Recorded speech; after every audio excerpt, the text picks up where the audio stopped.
sofrimento insuportável no campo de concentração, Viktor Frankl imaginou-se em pé em um palco, dando uma palestra intitulada Psicologia do Campo de Concentração. Essa visão de um futuro no qual ele seria capaz de usar seu sofrimento para ajudar os outros foi o que o segurou durante aqueles dias terríveis. Poucos meses depois de ser liberado dos campos de concentração, Viktor Frankl ficou no palco e deu as palestras que havia imaginado por tanto tempo. Esta série de palestras foi publicada em alemão em 1946 e permaneceu sem tradução até muito recentemente, quando o manuscrito Sim à Vida, apesar de tudo, foi redescoberto. Essa obra-prima comovente da literatura, Frankl lembra que no campo de concentração de Buchenwald, eles cantavam repetidamente: ainda queremos dizer sim à vida, mas ainda queremos dizer sim à vida. Eles cantaram essa canção sob circunstância que não podemos imaginar o que levou Frankl a escrever. Dizer sim à vida não é só significativo em todas as circunstâncias, porque a própria vida faz sentido, mas também porque também é possível sob todas as circunstâncias.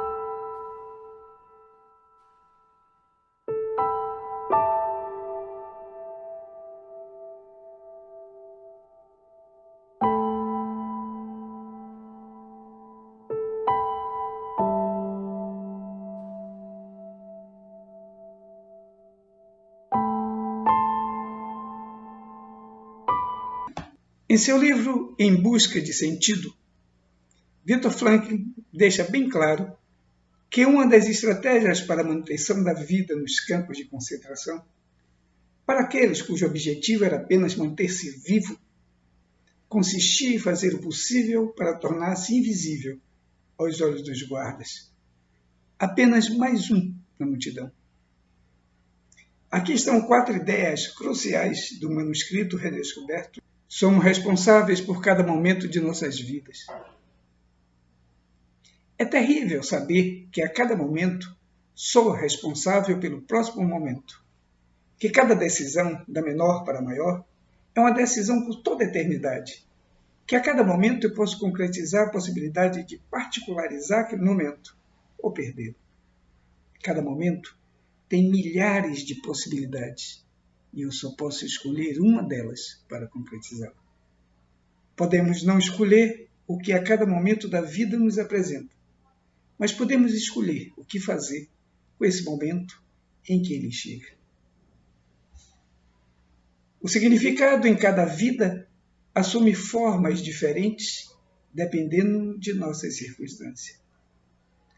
No decorrer da vida, os seres humanos devem estar preparados para mudar o rumo dessa realização de significado, muitas vezes abruptamente, de acordo com os desafios particulares do momento. O sentido da vida só pode ser específico, tanto em relação a cada pessoa, individual, quanto em relação a cada momento, também específico. A pergunta que a vida nos faz muda de pessoa para pessoa, de situação para situação.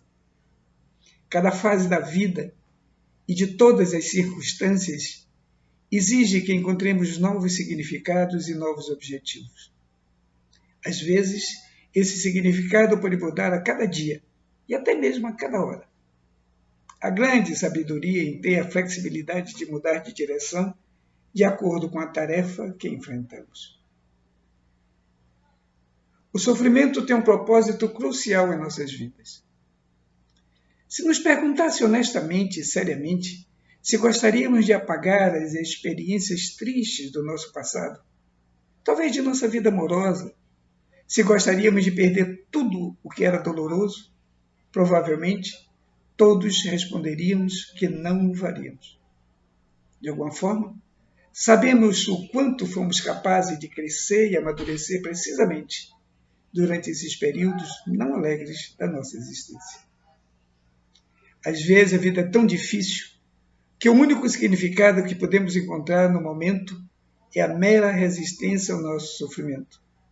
Só mais tarde podemos olhar para trás e ver o enorme crescimento e transformação que emergiu de nossos desafios.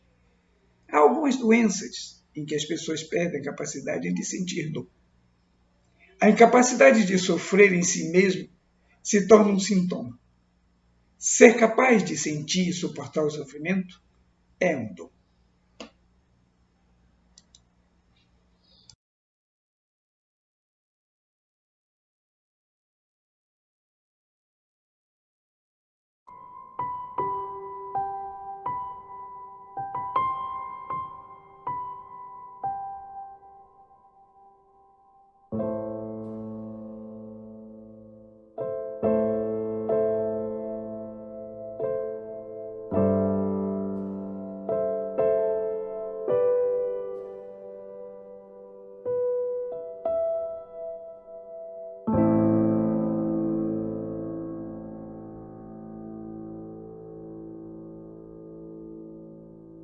No seu livro A Busca do Homem por Sentido, publicado pela primeira vez em 1946, Viktor Frankl relata suas experiências como interno de campo de concentração, descrevendo seu método psicoterapêutico para encontrar sentido em todas as formas de existência, mesmo as mais sórdidas, e daí uma razão para continuar vivendo.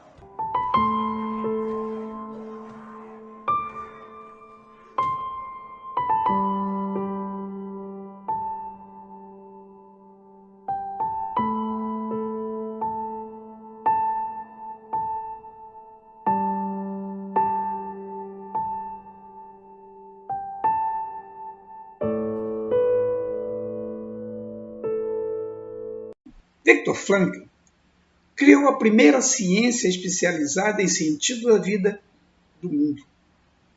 É um dos autores mais estudados em psicologia e counseling nos Estados Unidos e Canadá.